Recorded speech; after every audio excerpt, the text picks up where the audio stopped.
Teleamazonas presenta 24 horas con Liz Palareso y María Gracia Acosta.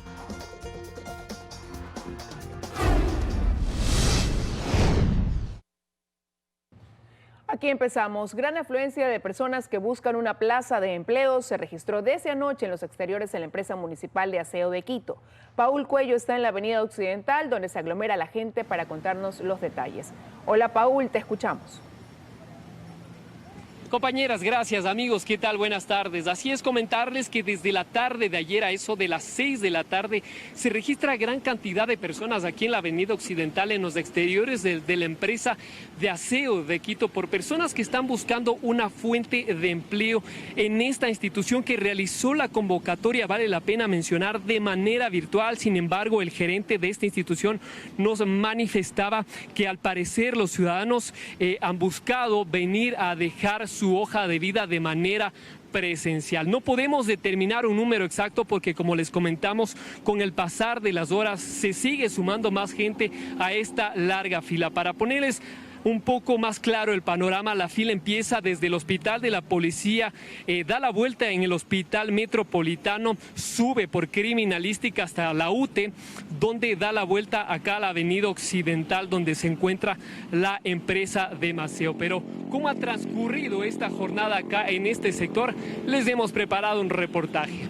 Veamos.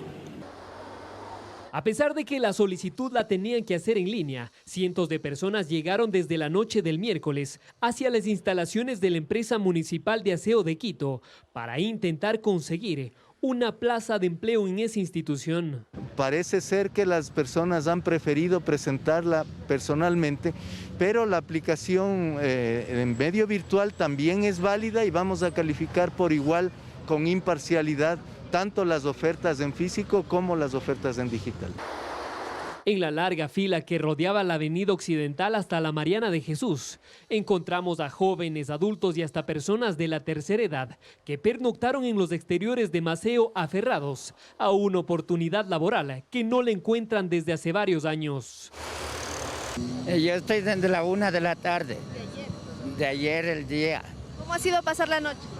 Con frío, pero con la esperanza de que nos atiendan a todas las personas, porque todos necesitamos del trabajo. Desde las 11 del día de ayer, aquí haciendo cola. Lo registrado este jueves en la capital evidencia lo crítico del tema con respecto al desempleo en el país, sobre todo para la población de los jóvenes de entre 20 a 30 años de edad, que no logran conseguir una plaza fija. Desde que empezó la pandemia prácticamente.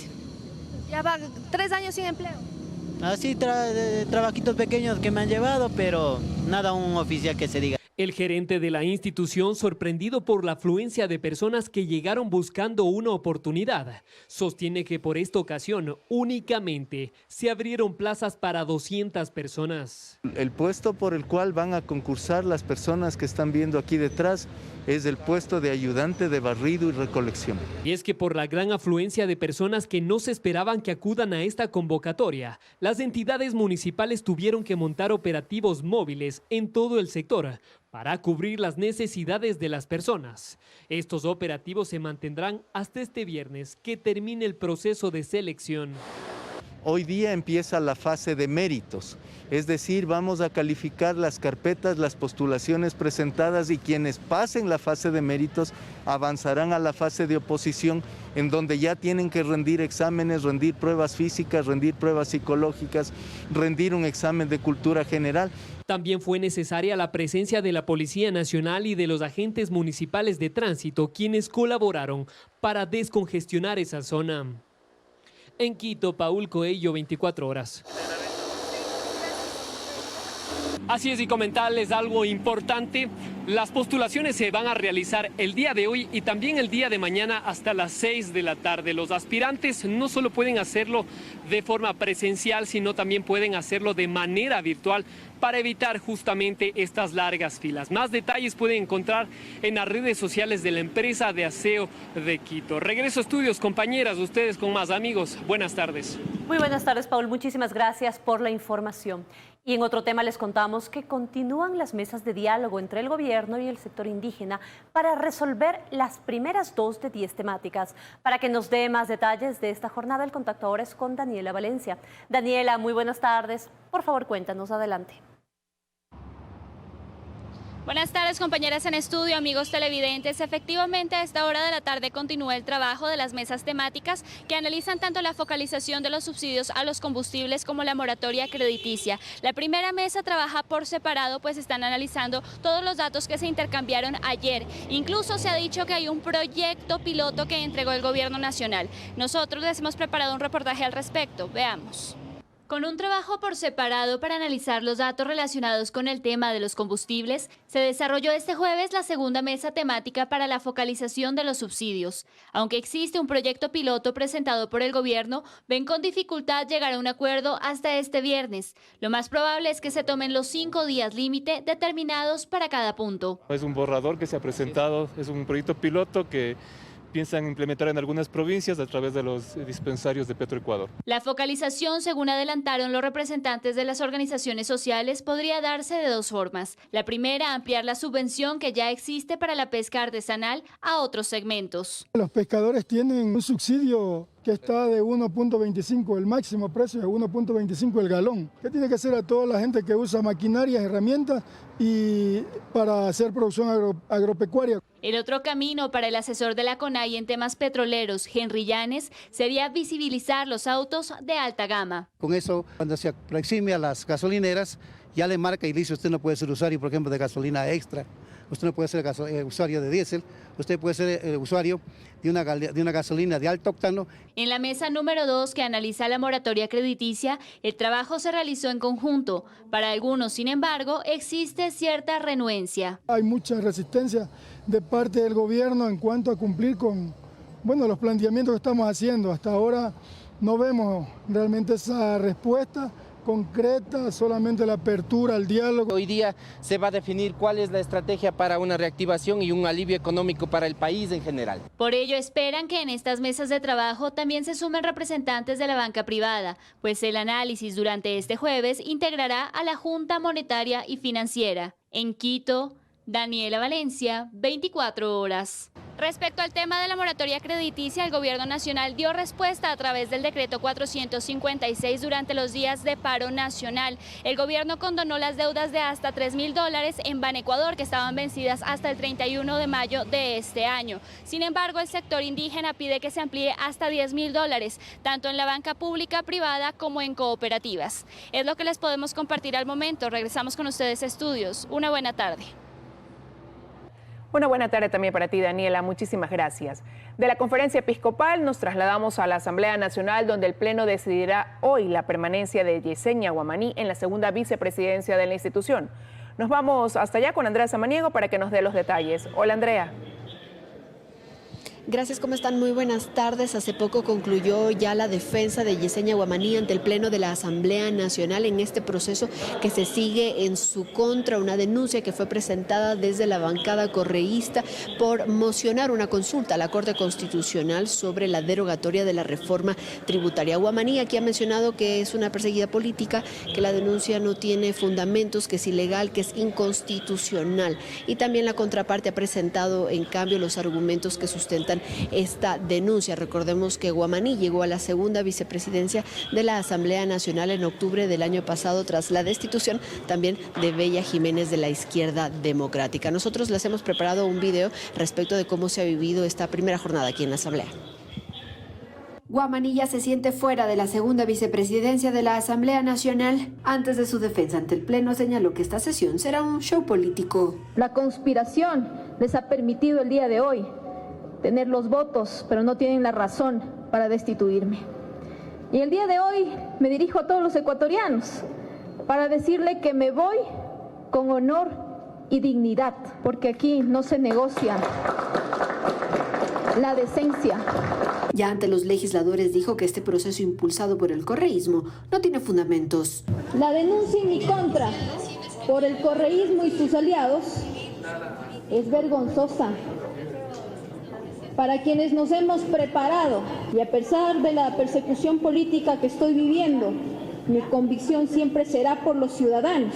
Ella tendría el respaldo de su bancada y de los oficialistas. Este proceso no solo no tiene validez y asidero jurídico, sino que no tiene ningún sentido el que se pueda avanzar en una denuncia que va a dejar un mal precedente para la Asamblea Nacional. UNES, Pachacutic rebelde, los disidentes de Izquierda Democrática, algunos independientes y el PSC votarán a favor de su destitución, superando incluso los 70 votos. Mientras tanto, ya hay planes para los lugares vacantes en el CAL.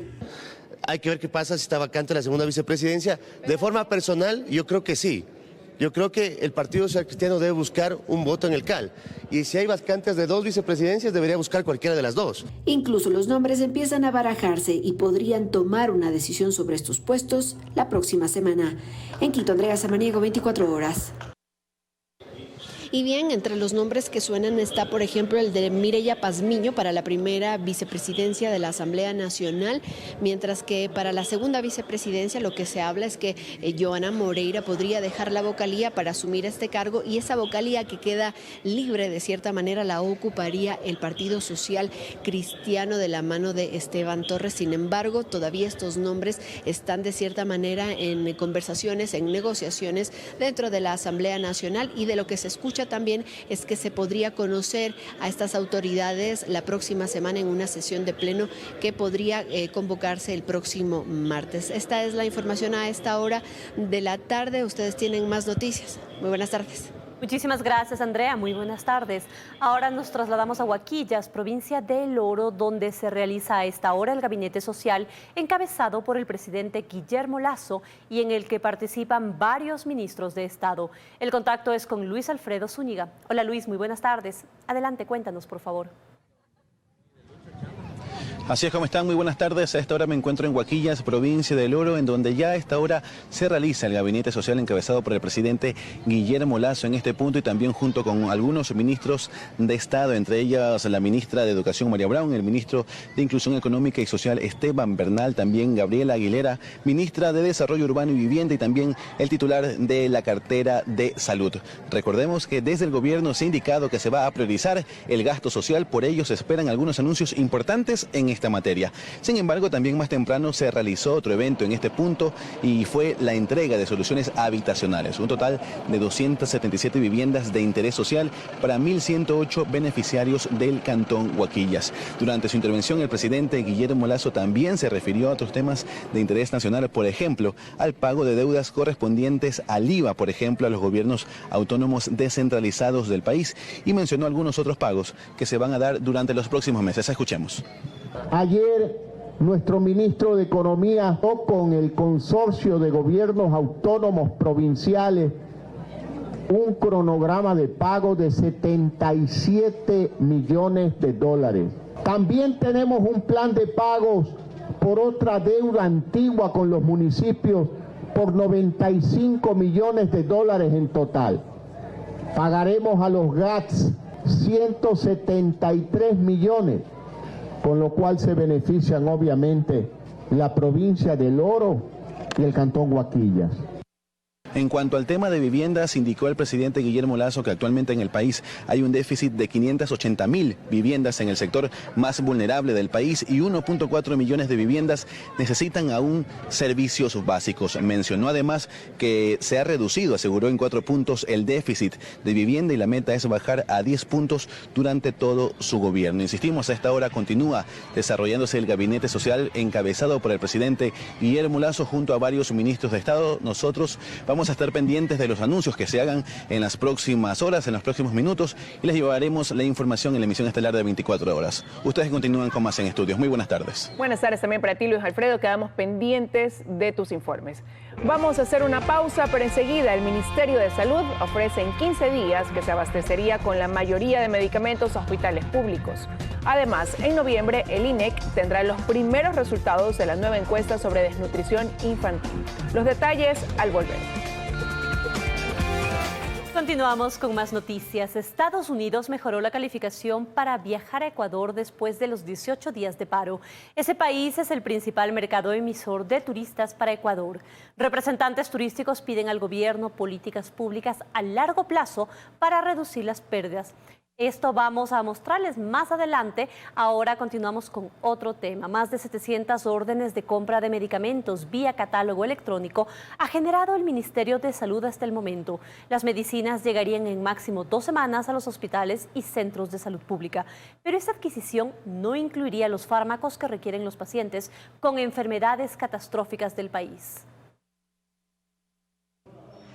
Que máximo 15 días empezarán a llegar las medicinas a los hospitales de la Red Integral Pública de Salud, anunció el ministerio en un comunicado. Y es que mientras en el sector transcurre la emergencia declarada por el presidente de la República, Guillermo Lasso, el 22 de junio pasado, los procesos de compras públicas siguen avanzando. El MSP especifica que se han generado ya más de 700 órdenes de adquisición de fármacos por catálogo electrónico para hospitales y centros de salud que están a su cargo. El monto de inversión es de $11,5 millones. En el documento se precisa que de los 169 ítems catalogados se han adquirido ya 141, con un stock que durará hasta fin de año. Esperamos que tras el anuncio efectivamente comience a materializarse esa entrega. Son más de 154 millones de unidades que irán a los establecimientos de atención médica de las 9 coordinaciones zonales que hay en el país, donde al momento se registra un abastecimiento de apenas el 69% en promedio. La planificación de las necesidades de medicamentos tiene que surgir en la consideración de la frecuencia de los problemas de salud que se desean atender. Los fármacos servirán para el tratamiento de enfermedades del sistema nervioso, respiratorio, cardiovascular, entre otros. Pero de acuerdo con Rafael Palacios, presidente de la Asociación de Padres de Niños y Adolescentes con Cáncer, esto no incluye los fármacos que necesitan los pacientes con enfermedades catastróficas, raras y huérfanas del Ecuador. Los medicamentos que se están mencionando allí son los de emergencia o de tratamiento ambulatorio. Habría que preguntar para cuándo o de qué manera estratégica van a ser considerados los medicamentos de alta complejidad. Solo algunos de los fármacos que este grupo requiere constan en el Cuadro Nacional de Medicamentos Básicos, que es el listado de las medicinas consideradas esenciales para atender las necesidades de los ciudadanos. Y al respecto, el ministerio informó también que recientemente se realizó una convocatoria para la presentación de ofertas que permitirán la adquisición de los 443 fármacos que están en el cuadro. Y señaló además que se continúa trabajando en los procesos de abastecimiento que se darán con la aplicación del plan de externalización de farmacias, para el cual aún no hay una nueva fecha de arranque. Este programa garantizará el suministro de medicinas en el área de consulta externa. Luisa María Heredia, 24 horas.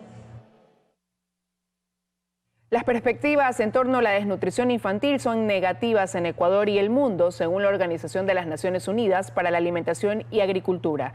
En noviembre, el Instituto de Estadística y Censos tendrá los primeros resultados de la nueva encuesta de desnutrición infantil. 3 de cada 10 niños en Ecuador padecen desnutrición crónica. O si lo vemos en Guamote, la mayoría de estos niños que saltan en el parque están desnutridos. Pero esas cifras que hemos revisado y que nos espantan podrían ser mayores. Y no lo dice cualquier estimación. Lo dice la Organización de las Naciones Unidas para la Alimentación y Agricultura. Todo indica, y el SOFI, que es el informe que publica la FAO junto a otras agencias de Naciones Unidas, indica que la situación ha empeorado. La inflación creció tras la pandemia y los ingresos de los hogares son menores. Y esto sí tenemos evidencia generada por parte de FAO. Una de las medidas que la FAO propone y que recomienda es obviamente tener medidas de protección social para estos sectores más vulnerables. La ya dura estadística que refleja que el 27.22% de niños menores de 5 años están desnutridos se hizo en 2018. En marzo de este año, el INEC comenzó una nueva encuesta. Los primeros resultados estarán listos en noviembre. Esperamos que para mayo del próximo año tengamos ya cerrada la encuesta y allí la información será totalmente pública para que Academia, Naciones Unidas la puedan analizar. Esta encuesta, que tiene un presupuesto de $6 millones, permitirá ver las causas de la desnutrición crónica infantil por territorio. Es decir, ¿qué factor predomina?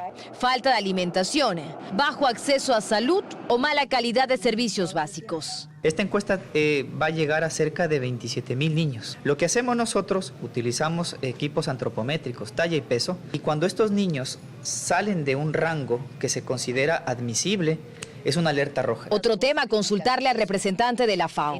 ¿Por qué han fracasado los 12 programas que en los últimos 15 años han impulsado gobiernos en Ecuador? Desde la FAO dicen que no han estado bien enfocados.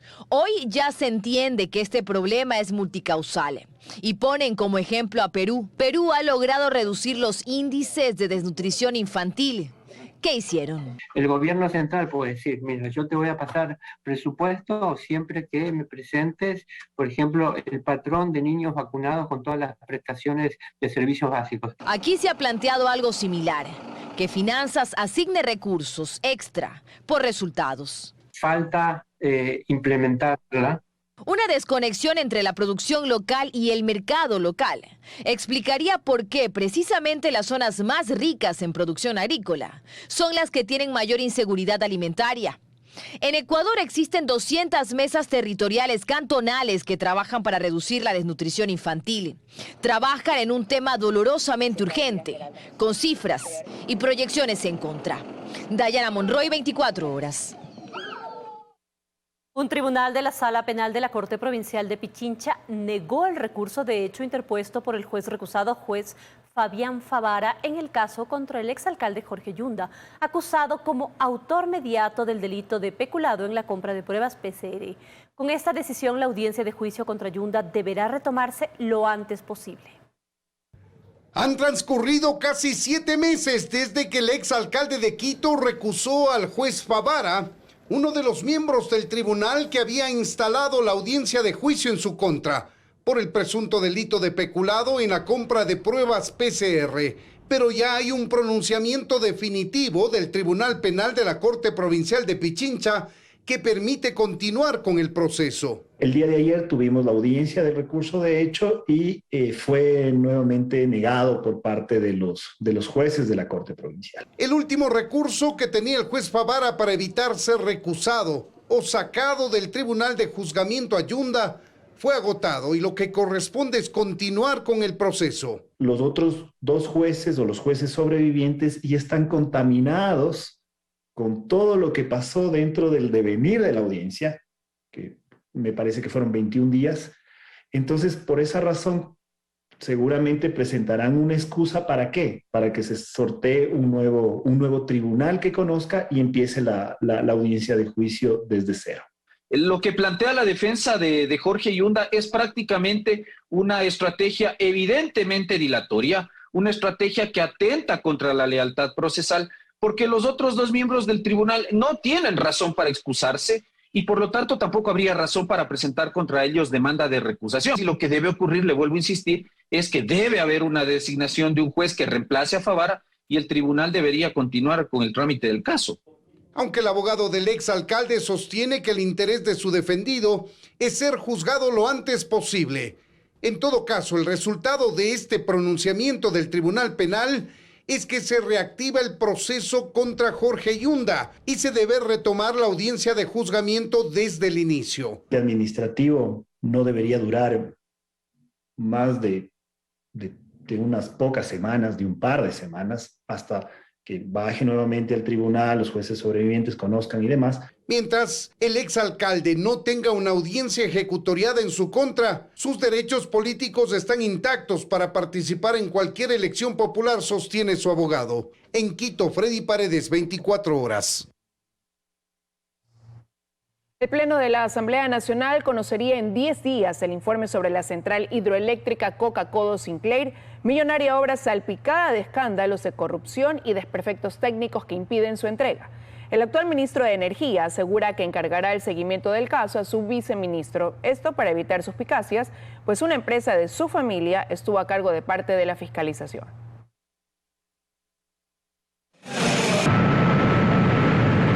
Como estas, hay casi 8.000 fisuras en la central hidroeléctrica Coca-Codo Sinclair, inaugurada en 2016, pero aún en manos de la contratista, pues su entrega se ha estancado entre escándalos de corrupción y fallas técnicas que, pese a los esfuerzos, se siguen presentando en este megaproyecto que le costó al Estado ecuatoriano más de 3.000 millones de dólares. Al menos medio centenar de fotografías constan en la información levantada por la Comisión de Fiscalización de la Asamblea, que en 10 días pondrá en conocimiento del Pleno su informe. En ese documento, además, reveladores testimonios como el del exgerente del proyecto Marcelo Reynoso, quien en su comparecencia aseguró que por lo menos desde 2012 se sabía que los desperfectos no eran pocos. Y sabían de este problema en el año 2012 y lo ocultaron hasta el 2014. En medio del trabajo, la Comisión de Fiscalización envió en marzo pasado un oficio al presidente de la República con información reservada sobre las actuales condiciones de la hidroeléctrica, anticipando que hay daños irreparables y que hay desperfectos en turbinas, válvulas y otros componentes. Además, que la situación sería mucho más grave de lo que se cree. Si estuviese en sus manos recibir la obra de forma definitiva, Coca-Cola Sinclair como está ahora, ¿lo haría? No lo haría. En medio del hallazgo de vínculos entre el actual ministro de Energía, Javier Vera Grunauer, y la consultora Vera y Asociados, de propiedad de su familia, firma que fue parte del consorcio fiscalizador de la obra, es decir, quienes debieron garantizar su correcta construcción. Hoy, casi 6 años después de su inauguración, hay sendos procesos judiciales a nivel nacional e internacional que impiden aún su entrega. El ministro de Energía dice que se mantendrá al margen del seguimiento de estos casos para evitar suspicacias. Yo no he tenido hasta ahora ninguna reunión sobre este tema en SELEC. Es más, voy a excusarme y voy a mandar al viceministro en el sector eléctrico para que participe. Yo no voy a participar para que no exista suspicacia, ¿verdad? Y vamos a esperar qué dicen los jueces. En Guayaquil, Carlos Acoto, 24 horas. 2 mujeres fueron baleadas esta mañana en el sur de Guayaquil. Una de ellas murió tras recibir 3 disparos, mientras que la otra víctima quedó en estado crítico. Los 2 eventos violentos son investigados por la policía y la fiscalía. Con 3 disparos fue asesinada Karina Bravo Espinosa, de 48 años de edad.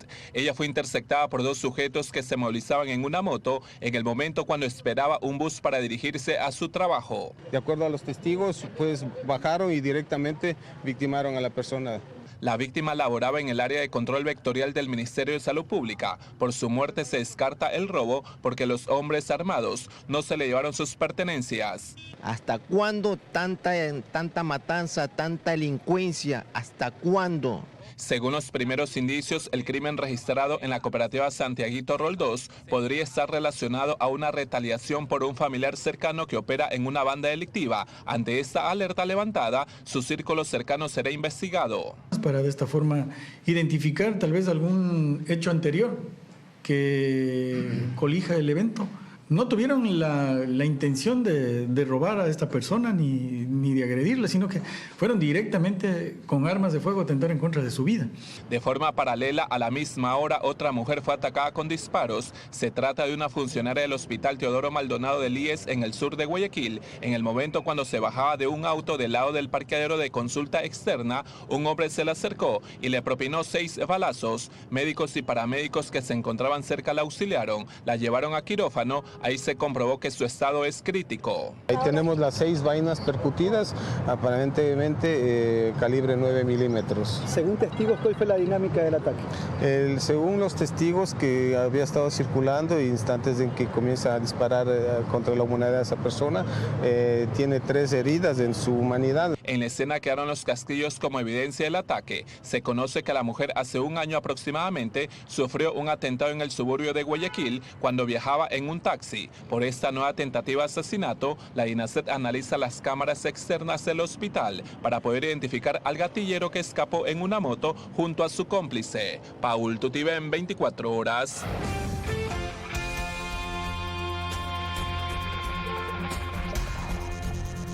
Regreso con más información. Estados Unidos mejoró la calificación para viajar a Ecuador después de los 18 días de paro. Ese país es el principal mercado emisor de turistas para Ecuador. Representantes turísticos piden al gobierno políticas públicas a largo plazo para reducir las pérdidas. El turismo busca recuperarse tras los 18 días de movilizaciones que dejaron pérdidas por más de 90 millones de dólares para este sector. Una de las noticias positivas llegó desde el gobierno de Estados Unidos, que el 11 de julio mejoró las perspectivas para que sus turistas viajen a Ecuador. Ese país había ubicado en alerta 3 al Ecuador durante el mes de junio por causa de las movilizaciones. Eso significaba para los turistas un reconsidere su viaje. Ahora el nivel de alerta es de 2. Según información proporcionada por el Ministerio de Turismo, Estados Unidos es el principal mercado emisor de turistas. Solo en el primer trimestre de este año, el país ha recibido a 191.154 viajeros procedentes de ese destino, es decir, un 93% más de lo que se registró en el mismo periodo de 2019, antes de la pandemia. No obstante, aún hay preocupación en el sector turístico. En 90 días, si no se firman los diferentes acuerdos con los indígenas, pueden volver otros paros y otras manifestaciones, y esto nos sigue afectando. A esto se suma que Ecuador sigue estando en alerta 2, es decir, tener precaución debido a la delincuencia. Por ello, representantes de este sector consideran que son necesarias políticas públicas a largo plazo para evitar que se sigan registrando pérdidas. Quiere decir que debe haber unos planes a largo plazo, una inversión importante en promoción planificada y con respuesta inmediata para circunstancias como las que estamos viviendo. No podemos pensar en planificar la promoción para el siguiente año cuando no tenemos una promoción y una acción inmediata para paliar los efectos de este paro. No hay un plan de incentivos, no hay un plan de créditos. En cuanto a otros destinos priorizados, Ecuador está en nivel verde en Reino Unido y amarillo en Canadá. En Quito, Belén Merizalde, 24 horas. Centro Florece es una de las iniciativas de reactivación del centro histórico por parte del municipio de Quito y consiste en crear arte urbano en las puertas metálicas desplegables de tiendas y almacenes cuando éstas cierran por la noche. Esta acción ha convertido algunas calles en galerías de arte que están desplazando al grafiti vandálico. Casi sin darnos cuenta, algunas calles del centro de Quito se convirtieron en una colorida galería de arte urbano, en la que los lienzos son las puertas enrollables metálicas, también conocidas como Langford, y en vez de pinceles, el spray de pintura.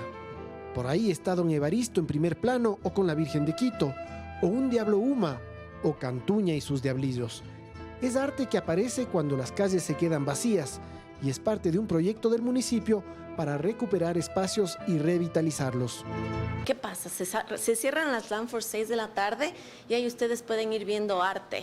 Esto es parte de una iniciativa piloto denominada El Centro Florece, que inicialmente cuenta con un espacio peatonal para aquellos que quieren caminar lento, de día y de noche, para redescubrir el centro. Es una iniciativa súper linda que, si ustedes pueden ver, empieza desde la basílica, tiene ahí unas florcitas rosadas que les van a ir guiando por todo el recorrido y que bueno, o sea, ha sido realmente un lindo piloto y que próximamente vamos ya a implementar la fase 2. Sucedió algo interesante con las puertas intervenidas. Durante el paro, muchas de ellas se usaron para pintar proclamas con pinturas de spray, pero todas las que tenían arte fueron respetadas. Muchas veces cuando nosotros tenemos manifestaciones, marchas, protestos en el centro histórico, se ven violentados los bienes que son privados, porque la mayoría de los bienes que tenemos aquí en el centro son de propiedad privada, y en eso se ven violentadas las Langfords. En la última manifestación sucedió algo inédito. El arte se mantuvo intacto. Tú ves en un lugar el arte urbano y en la puerta de al lado un graffiti. La puerta que estaba vacía sin arte urbano ha sido violentada, rayada, pero las partes de arte urbano están todas conservadas sin un solo rayón. Este experimento social motivó a la administración zonal a continuar interviniendo más espacios y se espera que decenas de puertas de la calle Guayaquil se conviertan en obras de arte.